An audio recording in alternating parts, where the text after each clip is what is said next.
Well, welcome everybody. Day 21 of the Democrat shutdown. It's now 3 weeks since the Democrats have decided to close the entire federal government. I mentioned yesterday when we were gathered that this is now the longest full shutdown in American history. And yet again, Senate Democrats voted for the 11th time, 12 times overall, when you count House and Senate Democrats, to prolong the pain and keep the government closed. So we want to talk very briefly with you this morning about what that means, and then we're going to give you a little update on the Epstein matter. So far, this is what it means. So far, what this shutdown has caused to the economy and to the people of this country is really unconscionable. The U.S. economy has now lost hundreds of billions of dollars. We have federal workers who are desperate for pay and uncertain when they will get their next paycheck. You got families wondering if they'll go without food assistance next month because many people rely upon that. New federal loans and disaster aid have come to a complete halt, and the stewards of our nuclear defense stockpile are being sent home on furlough. Think of the implications of all this. All of it hurts the economy, it hurts our national security, and it hurts the American people, and the Democrats seem not to care. I was watching Republican Senate Majority Whip Barrasso this morning on an interview, and he said it, I think, very succinctly. He said the Democrats are practicing the politics of pain. I'm not sure I could say that any better. That's exactly what it is. And you think of what's happening right now. Think of what they have demanded in exchange as a ransom, the hostage they've taken to reopen the government. They're demanding taxpayer-funded health benefits be restored to illegal aliens. They're demanding that we spend billions of dollars overseas for ridiculous programs that the American people do not support. They want to claw back the $50 billion that we just got signed into law on July 4th to support our rural hospitals and all sorts of other crazy things. They're demanding taxpayer-funded health benefits for illegal aliens instead of agreeing to pay our men and women in uniform and provide vital health services and all the things that our most vulnerable Americans depend upon. It is unforgivable. And this is an indisputable fact. Everybody can see this, and everybody in this room knows what I'm about to say is true. Chuck Schumer and Hakeem Jeffries are terrified of their far left base in New York and around the country. So they have given in to their demands to shut down the government so that they themselves can get the left's approval and somehow salvage their political careers. That is the whole story in one sentence, okay?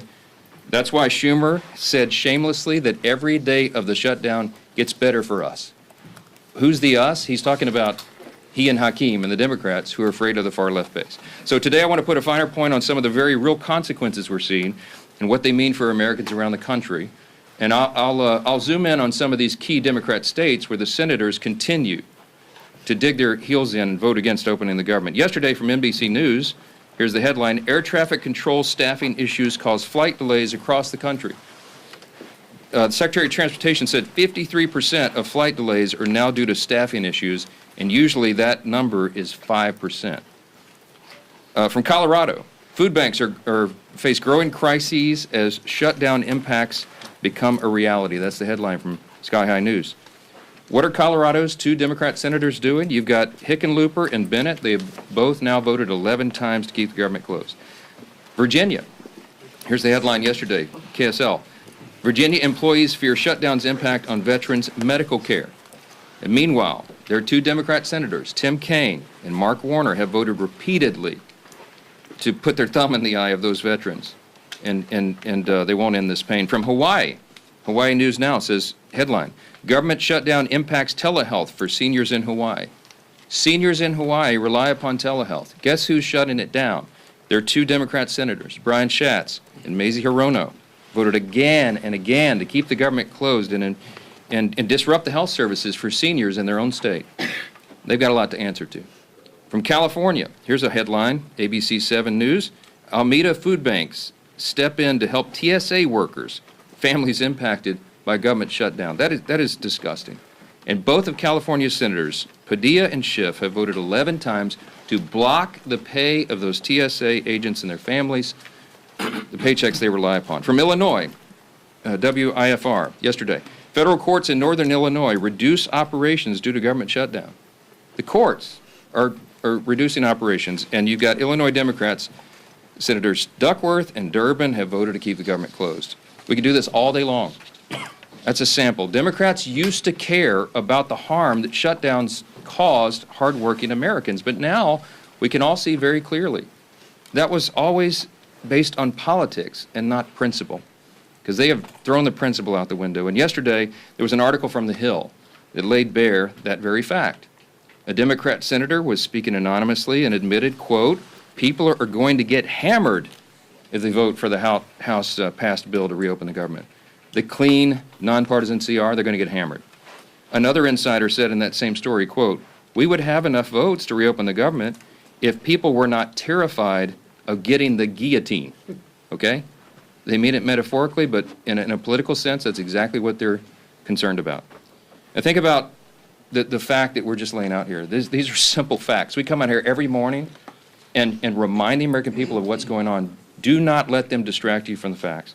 The American people would have an open government if Democrats were not terrified of their radical base. That is the headline. Every single one of you should write that. That's the ugly truth. The Democrats are not governing in good faith. They're covering their own tail. They're out here decrying the so-called forthcoming health care crisis, they say. It's the one that they themselves created. The Democrats created Obamacare.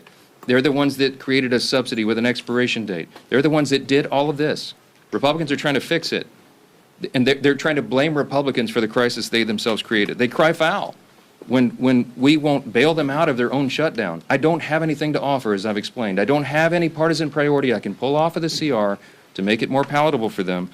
There's nothing to negotiate. They just have to do what they've always done in the past, that they did 13 times during the Biden administration, and they did as recently as March of this year, to open the government so that people can get their services and their paychecks. And they go before cameras incredibly, and they just lie to the American people over and over. It's a stunning thing to watch. It's time to stop the political games. The Democrats have got to stop this so that we can get back to the work here. For the sake of the American people, I hope they do. I hope Democrats finally come to their senses soon and the pain will end so we can reopen the government and get back to the hard work here. Let me say this. Now, while congressional Democrats continue their dangerous political games, the bipartisan House Committee on Oversight is conducting its investigation into the heinous crimes of Jeffrey Epstein. And it has continued. It has not stopped during the government shutdown.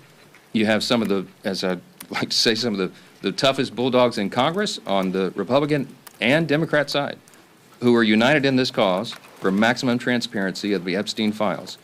I'm for that. Chairman Comer is for that, the Oversight Committee chair. You'll hear from him in a moment. All these leadership team are, all the Republicans in the House are for maximum transparency and always have been.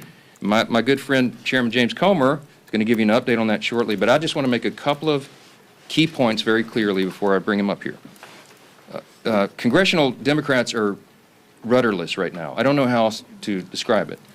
They don't have a message, they don't have a leader, they don't have any identifiable set of policy solutions for the problems facing the American people. Their party continues to hit all-time historic lows in poll after poll after poll, and many of you have reported on that. These are objective facts. They're utterly lost as a party, and everybody can see it. So what are they doing? They see a shiny object, and they latch onto it. Democrats did not say one word about the Epstein files for the entire Biden presidency. They had all the files in the Biden DOJ. They didn't say a word about it. 4 years, not a word. And suddenly now they somehow convince themselves that the Epstein files will be damaging to President Trump and Republicans in some way that they've imagined. And so they feign outrage. Let me be very clear about this. I've met with some of the Epstein victims, some of these brave women who've come forward. They were here on Capitol Hill, as you all know. We heard their stories. It's gut-wrenching. It's disgusting what they've been made to go through, and they bravely came forward. We're working around the clock to ensure that justice is served, and also as part of the oversight to figure out why justice has been delayed for so long. All credible information we will ensure is released to the public, and we also, at the same time, are fulfilling our responsibility to protect the innocent victims. By the witnesses' own testimony, these ladies who've come forward, they estimate there may be as many as 1,000 young women who were subjected to these heinous crimes. And many of them have chosen not to come forward and show their faces and reveal their names because it would compound the harm that they've already suffered. And so we want to protect those people. That's the sum total of all of this. That's our responsibility.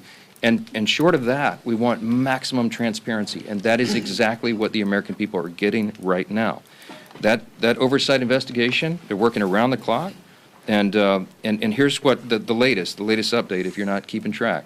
They have now subpoenaed and released 43,000 pages of documents. They have subpoenaed and released DOJ and Epstein estate documents, with more to come. They've issued 11 deposition subpoenas, and they've released Bill Barr's deposition transcript. Just a few days ago, they released the transcript from the interview with Alexander Acosta. They requested and begun to receive suspicious activity reports from the Treasury Department, and the department is fully cooperating in that. And they published letters from Eric Holder, Merrick Garland, and James Comey stating they had no knowledge or information related to the committee's investigation. Those documents include the ones that were released on Friday of last week, okay?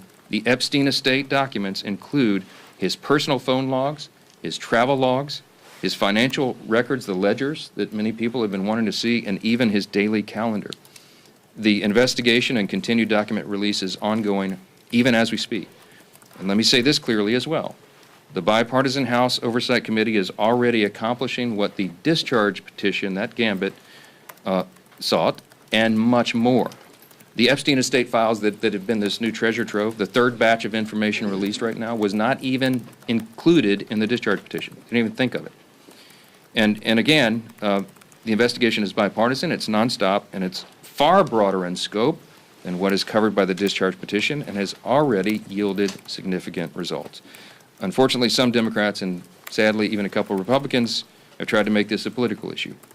And they seem to be more interested in trying somehow to lay a glove on the president than in securing justice for these victims, and I think that is shameful. But as Chairman Comer will tell you, the work of the bipartisan investigation continues, and we brought him here to share with you some of those thoughts. Chairman Comer, thank you for your hard work, and take it away. Thank you. Well, thank you, Mr. Speaker. As Speaker Johnson already said, today marks the 21st day of the Schumer shutdown. Democrats' political games are hurting hardworking Americans. This week, essential federal workers won't receive their paychecks because Democrats voted against paying them. That includes Border Patrol, CBP agents, TSA, FAA staff, DOD civilians, FEMA responders, and Capitol Police officers. The overwhelming majority of Americans oppose this Democrat shutdown. Democrats know it, so they're trying to distract from the fact that they shut down the government by pushing a false narrative about President Trump and Jeffrey Epstein. Let me be clear. No one is protecting Epstein or his associates. The House Oversight Committee is conducting a thorough review of the federal government's handling of the Epstein investigation, one that goes far beyond the discharge petition the legacy media is obsessed with. To date, the Oversight Committee has released over 43,000 pages of documents and issued 13 subpoenas. We've conducted a deposition with former U.S. Attorney General Bill Barr and a transcribed interview with former U.S. Labor Secretary Alex Acosta. I don't think I need to remind anyone in here, they are both Republicans and both former cabinet secretaries in the Trump administration. And guess what? Those interviews completely debunked the Democrat smear against President Trump. Barr stated that there was no evidence that President Trump was involved in Epstein's criminal activity. Acosta confirmed there was no contact with President Trump during the Florida case. No link, no conversations, nothing. Despite these facts, Democrats, especially Ranking Member Garcia, continue to spread lies about President Trump, and they are lies. They're infected with an incurable case of Trump derangement syndrome.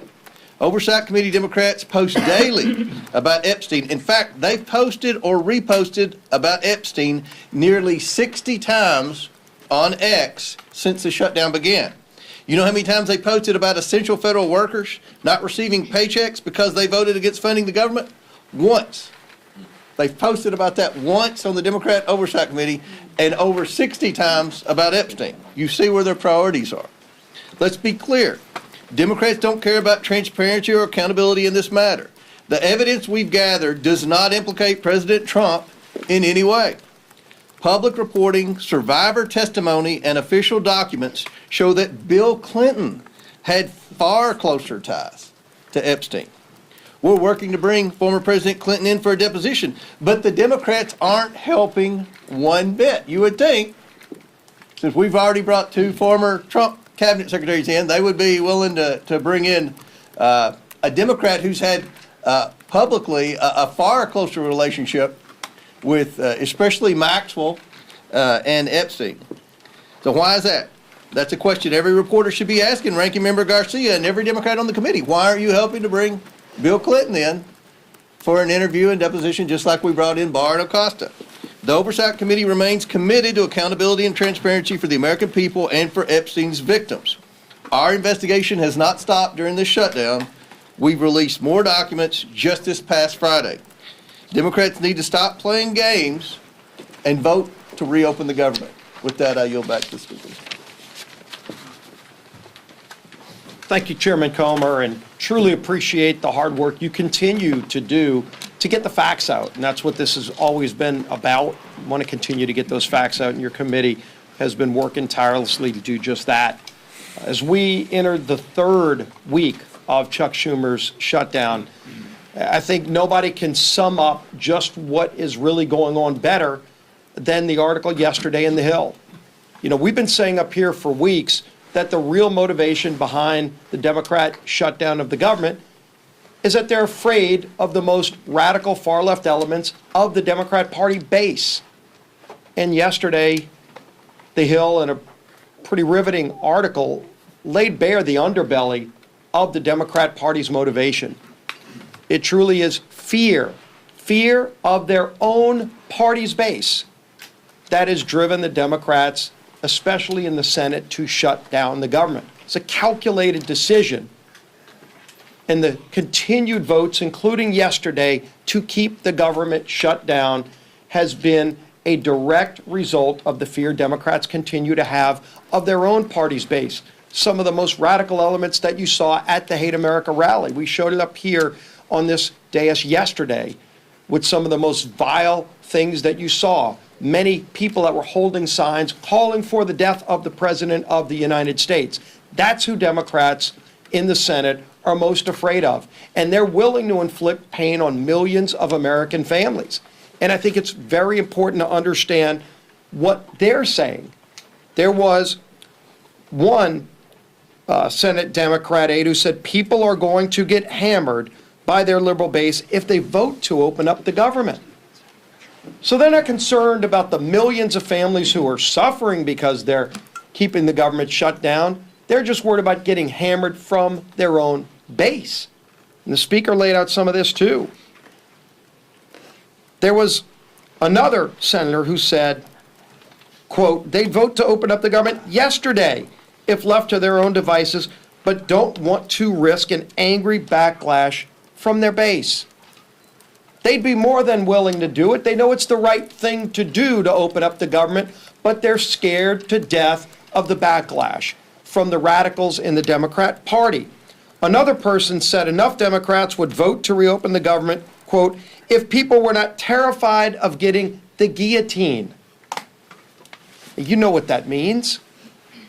When they're more scared of their own party's base, you talk about profiles in courage, that's what we're experiencing. And maybe the worst was this, because the Speaker's gone over and over with some of the different states and the pain it's causing, not just here in Washington, but all around the country. In every state, there is real pain being inflicted. People that aren't sure if they're going to get another paycheck if they're working for the federal government. And there's a state, Georgia, that has a number of military bases, a lot of other federal workers. NIH is headquartered in the state of Georgia. And what is one of their senators, Senator Ossoff, thinking about all this? Another Democrat said, Senator Ossoff's calculation is, quote, do I vote to open the government up and get crushed and can't raise a single dollar of low dollar money? Or do I vote to shut the government down and get $3 million from online fundraising? That's disgusting. Senator Ossoff is more concerned about getting low dollar donations from maybe some donor in California who's going to click on an email and give him $100 for his reelection. And so he's causing suffering on tens of thousands of people in his home state of Georgia.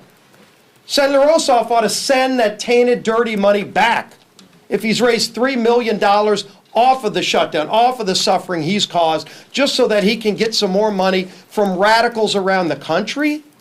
Go look at his finance report during the shutdown. The low-dollar donations that he's more concerned about getting than opening up the government, which is the right thing to do, because they're scared to death of their base, because they want to keep getting low-dollar donations from the most radical members of the Democrat Party. That's what this is about. And we've been saying it, but now that Hill article truly exposed it, with anonymous senators finally speaking freely, with other Democrat aides admitting what's really going on their side. And when they asked the speaker, gee whiz, is there something else you can offer? What is there to offer to a party who's so morally corrupt and bankrupt that they're willing to sell out the American people because they're either scared of their base or they want to just keep getting low-dollar donations from donors around the country who are rooting for chaos for America, who want to undermine this country? That's what's going on here. And the American people are figuring it out. People in Georgia are figuring it out.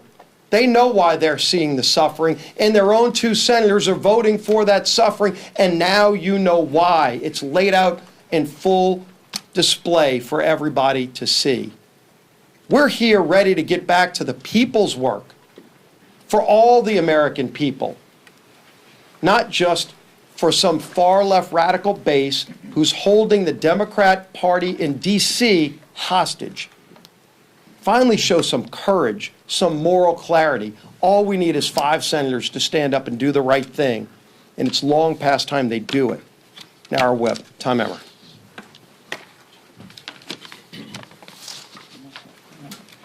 Welcome to day 21 of the Democrats' shutdown, where Democrats have now voted 12 times against funding our government. Why is that? I'm going to read the same quotes from those anonymous Democrats. People are going to get hammered if they vote for the House-passed bill. A second person familiar with the political dynamics said centrist senators are fearful of breaking with leaders while party activists are planning the anti-Trump rallies. Another one, we would have enough votes to reopen the government if people were not terrified, as Steve and both Mike have pointed out, of getting the guillotine. Another Democrat strategist said the main driver is fundraising, which Steve just went over. Do I vote to open the government up and get crushed and can't raise a single dollar of low-dollar money? I mean, it's amazing, Steve. This is what it's all about. And this is what everybody in this room should be reporting every single day. They should be held accountable for this type of behavior, because it is having serious consequences all across the country. Real Americans are getting hurt while these political elites in the defunct Democrat Party are playing political games. Border Patrol agents are being forced to go without mission-critical funding. Low-income families, nutrition assistance benefits like SNAP and WIC are being jeopardized, all so these Democrats can appease their radical pro-terrorist wing. That is what they are. You saw it. And anybody who wants to push back, then they should disavow any connection to people who are calling for the death of any elected official, let alone the President of the United States, which they seem to be fine with, or this Attorney General candidate in Virginia. They won't even do that.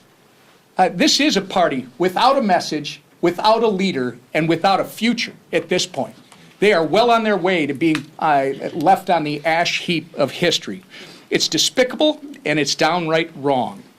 We've got news for Chuck Schumer and the soon-to-be former leader of the Democrats in the House. Your Hate America rally is over.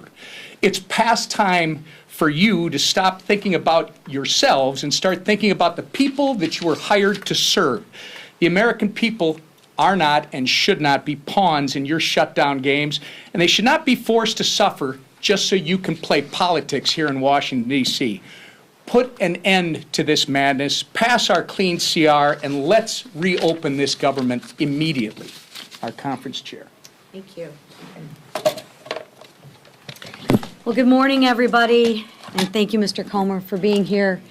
Again, don't let the facts get in the way of a good story, right? Our side, a lot of facts. The other side, more headlines than anything, right? Press the other side on the facts, because the facts speak for themselves, no different than Chairman Comer laid out with all the work that he's doing, and transparency, right? It's been 1 month since House Republicans passed a bill to keep your government open. And how did Democrats celebrate?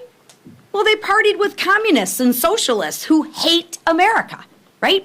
While Democrats were marching with their radical mobs, Republicans were actually meeting with Americans, listening, helping, and working. Let me give you a few examples. Congressman Ciscomani visited a food bank helping families with food insecurity. Congressman Rick Allen stood with veterans left in limbo by the Democrats' political games. And Congresswoman Nicole Malliotakis thanked U.S. Park police officers while they worked without pay. That's the contrast. Because as the leadership team behind me said, I'm sure those low dollar amounts that they're raising, they're probably giving those monies back to the food banks and those people, right? No, they're putting it in their pockets. Republicans are working to help constituents navigate the chaos Democrats created when they chose to shut down the government. And the government and a shutdown should never be used for more wasteful spending. Democrats are performing for their radical audience. We see it time and time again. One side shows up for the American people. The other side shows off for their social media. The bottom line is this: Democrats are not fighting for you. They're fighting for the most radical 1% of their base, and of course, that low-dollar fundraising number. They're also leveraging the shutdown to demand $1.5 trillion in wasteful spending, climate pet projects in foreign countries, and health care for illegals. But Republicans won't cave.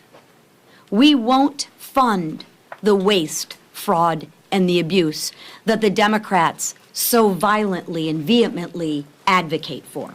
We won't hand your tax dollars to illegals. Those are your tax dollars. And we won't let radicals dictate America's future. So it's time for the Democrats to wrap up the photo shoots and end the who's more radical contest and vote to reopen the government. Let's get the government reopened for our troops. Let's get the government reopened for our families. And let's get the government reopened for the American people. Thank you. Questions? Far right, yes, sir. Yeah, a CR is only one way to fund the government, and some of your members are kind of uncomfortable with being out on recess for a month. So why not bring everybody back, work through the appropriations that you haven't passed yet, and sort of do an end run around Hakeem Jeffries? Yeah, so couple things. First of all, 99.5% of the House Republicans understand exactly what we're doing. They agree with it. We talk regularly. We'll have another conference call later today. They have been out doing very essential, very important work in their districts, and their constituents appreciate that. I mean, they've been everywhere because, as Chairwoman McLean said, they've got to help cover the bases for the crisis that's been created by the Democrats. Now, the calculus and the strategy on when I bring everybody back, people have said, are you going to change your strategy? And I've said to you all very plainly in good faith, we don't have a political strategy here. I don't have a strategy. We're just trying to do the right thing. We did what has been customary here and passed a simple CR. Again, this is really important, and it should be a headline in your journals as well. This is the first time in history that any party has shut down the government over a clean CR. It's a clean CR. That's the whole thing. There's nothing much more we can do. With regard to appropriations, the House Appropriations Committee has done its work. They got all 12 of the bills through committee, bipartisan fashion, by the way. Got them through committee. Now we got 3 off the floor. Senate got 3 off the floor. They don't match exactly, so they're going to conference committee. The appropriators are working during this period when we're not here on the floor. They're working and coordinating amongst themselves across the aisle and across chambers to get the next batch of approps ready and teed up for House passage. As soon as we get back to regular legislative session, we look forward to doing that, and the clock is ticking. Remember this as well. The CR was set to November 21st. Was that a random date? No, that date was chosen by Republicans and Democrat appropriators, decided upon to allow for 7 additional weeks so they could finish the job that you just asked about. Right now, the great irony is the Democrats who say they want everything to be done, they are the ones that are eating up the clock. They're preventing that very thing from happening. So many of you have asked me in the hallway, is November 21st going to allow enough time? That's becoming a very dicey prospect right now because we need every single day. Now, the appropriators are working right now. As we speak, they're working on it. I myself have spoken to appropriators in the Senate on the Democrat side. I mean, we're trying to prepare this work and to get it done as soon as possible, but it is true that the pressure gets turned up every day of the calendar that's eaten up by the Democrats' political nonsense. Back row, yes, sir, on the best. Thanks. CBS News is out with reporting this morning that a pardoned January 6 rioter was charged and arrested this week with threatening to kill Hakeem Jeffries. Do you have any reaction to that? No, terrible. That's the first I've heard of that. I don't know anything about it. But anybody who threatens to kill any political official, we denounce it absolutely. They ought to have justice fall upon their head. All right? How about that? Yes, sir. Second row right here. Thank you, sir. The Senate has sort of had this will they, won't they relationship with a Russia sanctions bill that has overwhelming bipartisan support. Would you like to see the Senate have a more accelerated timeline? And if they pass it during the shutdown, would you bring the House back to vote on it? Well, I don't anticipate it'll be passed during the shutdown, but there is a big appetite among Republicans, House and Senate, I can tell you, for tough sanctions on Russia. The president, as you know, you can take him at his own word, he's lost his patience with Putin. He's not a good faith operator. Obviously, he's the aggressor in an unjust war, and it needs to end. The president is using every leverage point he has to bring that a resolution, bring an end to that war that's killed so many people and cost so much money, and it's just been a terrible thing. Everybody on the world stage, I talked to my colleagues, my counterparts, the speakers of the various parliaments of the other free countries, the G7 and others, and everybody's unified on this. Everybody wants this to end. President Trump's the only strong enough figure on the world stage who has a chance of doing that. And you know he's bent over backwards to make it happen. Now, what we need right now is we need good faith on the part of Russia and Ukraine, that they would come to the table to work on a diplomatic solution to bring this to an end. The president's trying to force that in every way he can. The Republicans in Congress are ready to provide support for that, and any leverage that we can, including sanctions, we're open to, and we'll see how that develops. For sure. Mr. Speaker, getting back to the threat to Hakeem Jeffries, this is one of a number of individuals that were pardoned as a result of January 6th who have been rearrested on various charges. Did President Trump make a mistake by just offering up a blanket pardon for every single person that was convicted as a result of January 6th? I don't know any of the details of this at all. I don't know who's been alleged to have been involved in this. I will say that anybody who threatens political violence against elected officials or anyone else should be have the full weight and measure of the Department of Justice on their head. I trust that will happen. I hope it will. We are intellectually consistent about that, obviously. I will tell you this. The violence on the left is far more prevalent than the violence on the right. Don't make me go through the list. You all know it. All of these the assassination culture that's been advanced now, this is the left in almost every case that is advancing this and not the right. So let's not make it a partisan issue. You don't want me to go there. We're just going to say anybody, any deranged individual, this has to stop. And the rhetoric that you saw on display on Saturday, we highlighted yesterday, it plays into this, okay? There are people that get triggered. There are deranged people in society when they hear elected officials participating in a rally that was paid for by Soros and sponsored by communists with signs and placards and mantras that were repeated that we should bring death to, fascist politicians. What they mean is they call every Republican a fascist now. They're calling for the death of elected officials. Please, enough of that. We got to stop it. Stop the rhetoric, stop all the nonsense, and But stop what about the the violence. blanket pardon, sir? Was that the blanket pardons? Was that Look, appropriate? I'm not going to address it because I'm not sure of the details of this, and I think we've said enough. You know where we stand, and every one of you should stand there the same way. We denounce violence from anybody, anytime. Those people should be arrested and tried. Mr. Thanks. Speaker, should the president have bipartisan negotiations to end the shutdown? Why isn't he involved? Good job, CBS.